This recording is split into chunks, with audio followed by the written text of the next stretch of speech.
నన్నే చంపాలని చూస్తావా?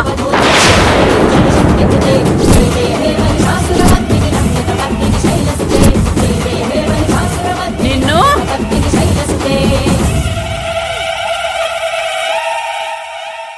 ఆగు.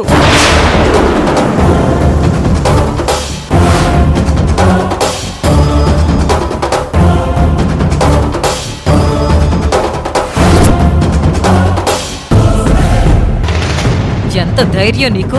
నా కోడల మీద చెయ్యెత్తుతావా? ఇది నీ ఇంటి కోడలు కాదు, నీ ఇంటికి పట్టిన అరిష్టం.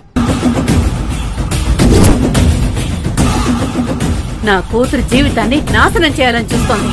నేనేం చేశాను? నిన్న ఈ రోజు కూడా నేను ఇల్లే కదలలేదు. కావాలంటే అత్తయ్యని అడగండి. నీకు ఇల్లు కదలాల్సిన అవసరం ఏంటి? చేతిలో ఫోనుంటే 100 పాపాలు చేస్తావు. బోనమ్మా, గంగకి ఫిట్స్ వచ్చాయి. తన ఆరోగ్యం బాగుండాలని నేను గంగ కోసం గుడిలో పూజ చేస్తున్నాను. ఈ యమజ రౌడీలతో నన్ను చంపించాలని చూసింది.